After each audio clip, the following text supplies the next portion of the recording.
Yeah, I first want to read to y'all a poem that I received in the mail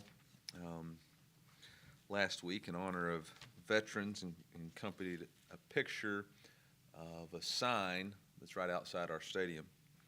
The sign says PFC Dale Raymond Jackson Memorial Highway. It's more than just a sign. Will you pass that around? It's more than just a sign. It's fall around the city of Columbia. Football is in the air. Fans parading into the stadium. Black and gold is the color they wear. Amongst all the bustle and scurry stands a rectangular memorial sign. White letters spell out a name. The students meander on by. That name has such a meaning, but goes unnoticed by the passerbys. It's the name of a valiant young soldier. Protecting our freedom is why he died. The name of Dale Raymond Jackson is stenciled upon that roadside sign. He's one of over 58,000 who put their future on the line. Yes, it's just a simple green sign erected alongside a roadway, reminding us of the sacrifice they made so you could be here today. So go about your day and have a wonderful time, but please say a little blessing for your freedom when you see that young soldier's name upon that memorial sign. Dale Raymond Jackson grew up in Columbia. His parents had, what I've been told, his parents had season tickets to Mizzou football. And in fact, Dale attended many games in his junior high and senior years. He attended Hickman High School, was drafted into Vietnam, gave his life for our freedom, and I want to take a special moment to recognize the significance of that sign that I had not known until I received a letter from Gary Blackmore. And I appreciate Gary Blackmore's letter that he sent to me, and I believe he wrote this poem and has made it his life's work. He was in Vietnam with Dale and has made it part of his life's work to make sure that we memorialize and remember the sacrifices that they made. So wanted to make that in lieu of memorial, or in light of Veterans Day last week. So appreciate that sign even more every time I see it. This week's a special week for us in honoring our 27 seniors, guys who have a combination, which is what makes the team so unique, a combination of guys who have spent their entire careers here, stayed through a coaching transition, some that believed in me and stayed committed to us, and some who committed while we were in the transition. Others who chose to join us on their journey, and just appreciative to these guys and men who have seen tough days and great days and sold-out days at Faurot, and hopefully they'll get one more opportunity to run out in front of a sold-out Faurot Field and play their last home game for the Missouri Tigers. But a special group of men who've really worked hard to restore the roar at Mizzou. I want to start with the guys who have chosen to be here their entire career: Chris Abrams-Drain, J.C. Carlisle, Xavier Delgado, Cayman Hayes, Sean Hendershot, Harrison, the thicker kicker Mevis, Ennis Rakestraw, Chad Bailey, Javon Foster, and Darius Robinson. Other guys who chose to join us on their journey: Joseph Charleston, Mookie Cooper, Niles Gaddy, Rillis George, Peanut Houston, Jaden Jernigan, Marcellus Johnson, Josh Landry, Micah Manning, Nathaniel Pete, Benzie Polgar, Tyler Stevens, Ben Stratman, Theo Weiss, Riley Williams, Tyron Hopper, and Cody Schrader. These young men, these 27 men, combine our senior class, and we will honor them at Faurot Field prior to the game. I know weekend times are precious, and there's a lot of different things, especially going into the holiday weekend, but I hope that the students will remain one extra day and make sure that our student section is full, and I hope those that have no plans will make a Saturday evening in Faurot special for those guys one more time as we play a very difficult opponent in the Florida Gators. I'm really proud of our team and what they accomplished last Saturday, but as I told the team and the staff Our mindset has got to be 1-0, and we've got to take the emotion out of the victory and move on to our next opponent. Florida is a very talented team. They have a very talented roster, much like they always do, and they're very efficient in what they do offensively and defensively. Obviously, last year when we played them, they had multiple draft picks, including, I think, the number 4 overall pick at quarterback. This year, I think they're playing even more efficiently with their quarterback. I think Graham Mertz is playing outstanding. Obviously, as a Kansas City native, is doing a very good job of being efficient. Coach Napier's offense, he spreads the ball around very well. Eugene Wilson does an excellent job as a true freshman, is really a dynamic player in this league. And then they have outstanding running backs with Etienne and Montrell Johnson Jr. Both those guys are dynamic playmakers. Defensively, their defensive coordinator has made the comment that he has a tool shed of defense. I think it's more like a man cave. I think it's very deep. He's got all kinds of defense and plays multiple fronts, coverages, blitz schemes, has all kinds of corrections, and does a really good job with what they're trying to do. And then special teams is efficient. So we're going to have our challenges this week, but it really starts with us in choosing what it takes to win. We talk about winning doesn't negotiate, and we have to choose the standard of Toughness Tuesday and the way that we're going to practice this week. We can't rely on last week's performance. We have to stand alone on what we're going to do this week, and it starts today with our coaches, making sure that our meetings are prepared the right way and having the right intensity. And it starts with and then it follows through with our captains, making sure that our captains demand that our players perform and practice at the standard that it's going to take to be successful. So with that, I'll open it up with questions. 4 questions. You challenged at all that, like with teams having to come together faster, I think like we've talked about going into previous senior days, is that almost creating stronger bonds among some of these groups? I think this is also new for everybody. I don't know that I have a history to say that this is making it faster or not. I just know that this is a special group that's bonded together. I think it's a little bit more special because of the amount of choices that the guys have had to stay, go, return. I think this year they're all united with a single purpose, a team mission.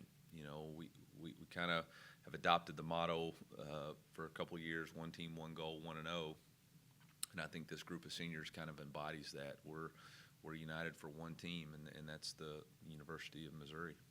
Those guys who have been here 4, 5, 6 years, have you gotten any sense from them, like, and I understand it's not over, but what this season and the sellouts and something they haven't experienced here has meant to them? One of our, I've referred to this a few times, but our core value, always compete to do it better than it's been done before, is each year we kind of pick a few things like, what have we not accomplished here before, and let's shoot for that as a goal. And it's been, hey, let's consistently sell out Faurot. Let's make Faurot a home field advantage. Let's do, let's get that, you call it field storming game win. And we've been able to do those things so far this year. And some of these freshmen, like KD and JC and Ennis and Harrison, their first experience at Faurot was COVID. So, we were always in a 20,000 capacity crowd. And then the next year, we didn't have quite the success that we needed to early in the year to really engage the fan base. And even last year, I think about Georgia was an awesome environment, but it wasn't a sellout. And now we've got those sellouts and that streak going. So I think it's been pretty cool that they've built it to what it is now. You've said a few times now that these players believed in you. What was your pitch last December, January to get these guys who have gone to come back?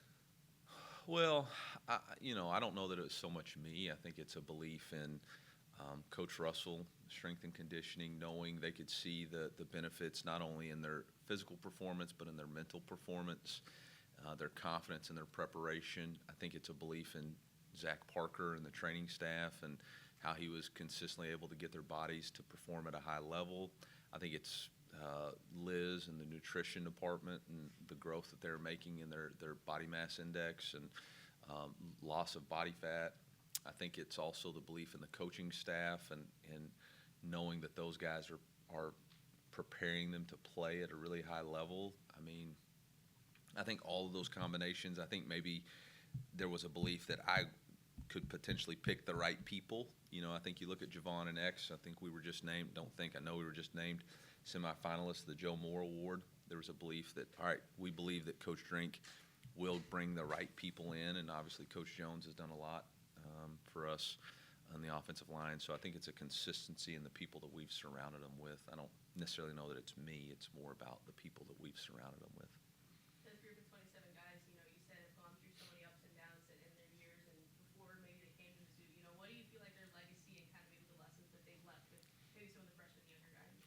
Yeah, I don't know where the phrase came from, but kind of restore the roar, restore the roar of Faurot Field, and hopefully it's a new trajectory of Tiger football. We'd kind of been stuck there in that middle, and now obviously this year we're not, and obviously we got to finish. We got to finish the season, but there's a new respectability to our program, whether it's on the recruiting trail or on the football field, and that's a tribute to those guys and their belief. And when others chose to leave, they chose to walk shoulder to shoulder and move forward together, and that's a pretty special thing. Coach, Florida 5-5, and they're trying to make a bowl game. We were in this Yeah. situation last year, doing the same thing. So how dangerous is the team with their backs against the wall? What type of things do you expect to see from them with that pressure? Yeah, they're a really good football team. I know their record's not what they want, but outside of us, I think they've played Tennessee as dominating a performance there, and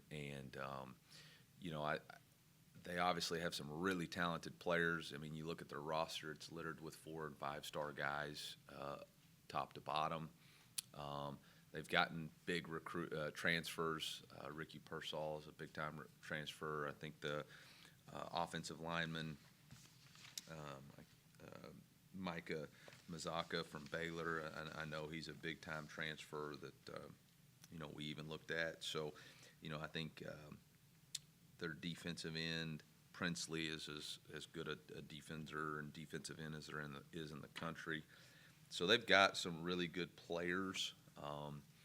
I know that Coach Napier is building the right kind of culture and the right kind of fight and the attention to detail, and they've got really good schemes on both sides of the ball. I don't know that their back against the wall has really got anything to do with what our preparation is going to be about. Our preparation is understanding that we respect our opponent and who they are and what the level of play that they can perform at. I mean, they just took LSU. It was at one point in the third quarter they had the lead. So I think we have a lot of respect for them, but it's really more about how we want to play and what kind of mentality we want to play with and the attention to detail that we need to have in practice this week and the fundamentals that we need. We have a lot of respect for what they do offensively, and it's really going to start with stopping the run. They run the ball really efficiently and then allow play action and quick game to keep their offense on the field. And so, we're going to have to, figure out a little bit of what we want to do defensively. I think we found a lot of success last week in that odd front in creating some overlap. And so I've challenged Coach Baker to really dive into that a little bit more with our personnel. I think maybe it gives us another dynamic to our defense and being able to utilize the odd front defense to help us maybe add some coverage.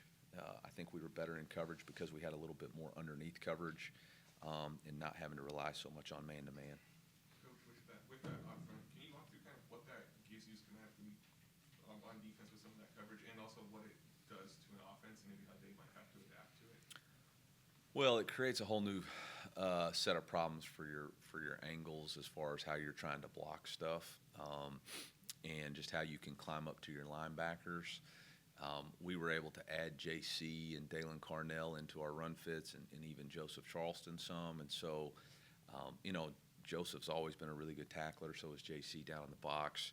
And it takes a little bit of pressure off of your corners, not playing so much isolation and having some underneath coverage.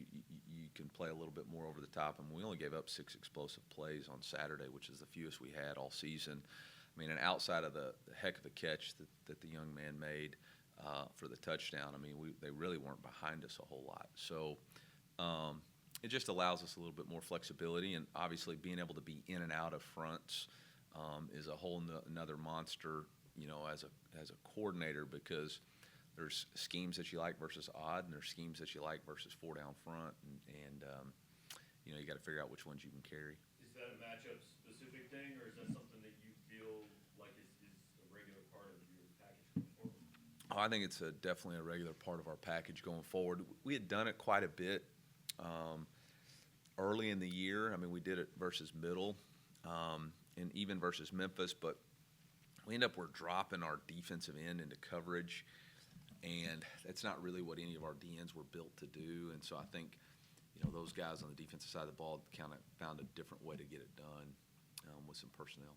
Speaking of your DNs, the Royals Award list just came out, and Kevin Peoples is one of the guys nominated for that. Can you talk to the job he's done with the position that you came in saying it's our biggest question mark? Yeah, congratulations to Coach Peoples on being the nomination. And, I think it's a combination of his ability to develop that position. I mean, it was a position that we were very nervous about going into the season. I think I read today where D-Rob's maybe 3rd in the league in sacks. And so he's taken a guy who had never played the position and molded him into one of the top players in our league at that position, as well as bringing Johnny Walker along, getting the most out of Niles and Joe, developing our younger players. And he's done it for 2 years. I mean, he did the same style of thing with Isaiah McGuire last year. And then he's recruited at a really high level. Obviously, I can't name any specifics, but I think we've got some pretty good recruits at that position. And so, when you think about assistant coach of the year on our staff, I think he represents exactly what we're trying to do, which is coach our position at a high level and recruit it at a high level. And a lot of times, coordinators deserve a lot of credit. And both of our coordinators, all 3 of our coordinators, could be easily deserving of that credit. But I think it's pretty special when a position coach gets that opportunity too. What kind of pride did your offensive line have in their part that day on Saturday? Well, to be honest, I think they had a lot of pride, but after watching the tape, I think they had a lot of, we got to play a lot better, and technique and fundamentally, we got to continue to improve. So they were a huge part of our success from running the football and protecting the quarterback, but I think the mindset of our team, which is embodied why we're playing so well, is we go back in there and watch the tape, and we're really critical on ourselves. Like, man, I got to play better. I didn't grade out the way we needed to grade out. I left some technique and fundamental stuff out on the field. My mindset was right, but my technique and fundamentals have to improve. Coach, a lot of success against Tennessee, one of the best rushing teams in the SEC. Florida presents a little bit differently, though. Bigger personnel, and it feels like Trey Wilson's in motion pretty much every play.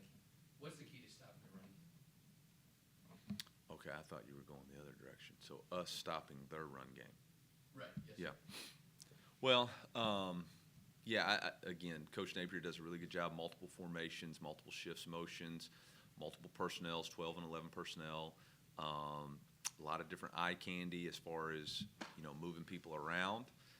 And then they've got dynamic playmaker with Trey Wilson, and they've got really good running backs. Again, I think it's multiple fronts. I think it's being able to be multiple in what we're trying to present them, creating different angles, different attack points at the line of scrimmage, which is what Coach Baker's really good at doing.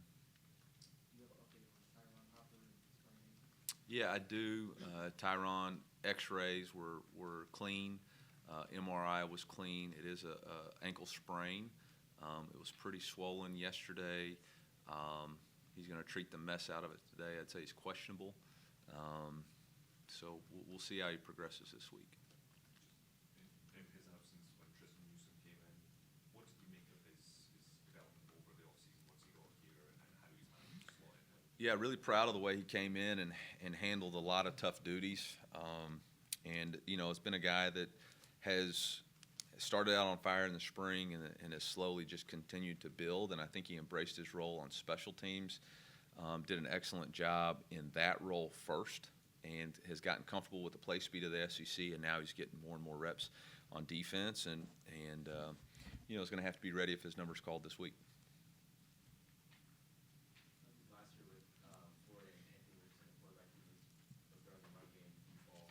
How different is Graham Mertz, and what's the role of that position? I think he's very efficient with the football.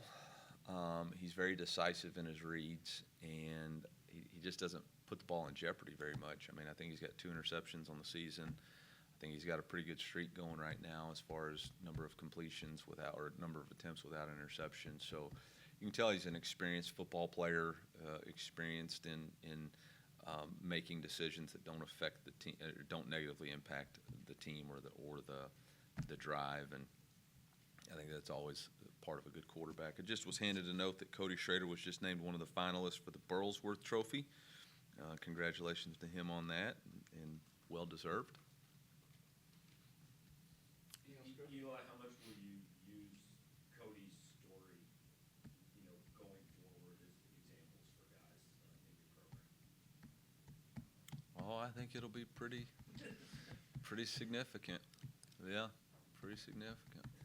The good news is somebody kept the receipts of me saying the week before last season on Thursday that the whole world was fixing to find out about Cody Schrader. So I get to take some pride in the fact that I was adamant about it before everybody else was. So that was good news. Appreciate Dave Matter breaking out that tweet for me. At that time, he was a reporter and tweeted it. But no, Cody's story is going to be, it's going to be a story of Mizzou football, and quite honestly, it's going to be a story of the University of Missouri and for a long, long time. I know that this place has a bunch of great history, and but when I think of Midwest, I think of a place like the University of Missouri. We've always talked about, you've got St. Louis and Kansas City, but rural Missouri is kind of the spirit of this state. You got a guy who really embodies the spirit of the state, the hard work and determination, self-made people. There's a lot of farmers in this state. There's a lot of cattle ranches. Those people are self-made. They show up every day, work extremely hard, unsure of what the future always holds, but they bet on themselves. And I think that's kind of the story of Cody Schrader. He talks about in a video that our creatives released today about when he came here, his confidence in himself became stronger the more he was elevated on the depth chart. And now he talks about, after the game, talks about his mindset is it's who's gonna quit first, and he's not ever planning on quitting. So it's a pretty awesome story. I think it probably resonates with the city of St. Louis too, and I think Kansas City could probably get on board with that. Last year you said he's the guy who would, pick to fight within the alley. He's still that guy. Anybody else add to that list? What did I say? You said I've said some dumb stuff. Go ahead. you said you'd take him in an alley fight. Anybody on the team would pick Cody Schrader as your guy. I said that? You said that. Damn, that's pretty good. That's strong. I would still pick it, but man, Tyron Hopper would be right there with me. If I got to choose, I don't know. I like both those guys a lot. D-Rob's so big. D-Rob would have the intimidation factor, but yeah, I like Cody a ton.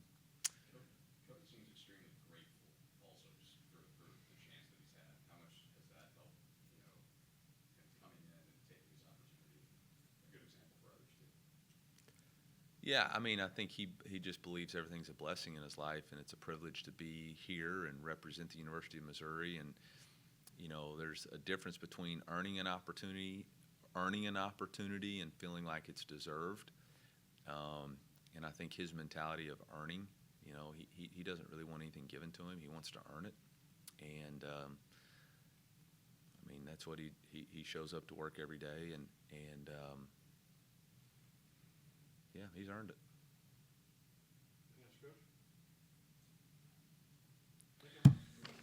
Well, that was a big-time press conference. Well, I mean, I thought I did my best job. I had a poem, I had seniors, I had a picture, show and tell. Can I get my picture back? Who got my picture? Okay. That's a big-time poem. That was a big-time poem.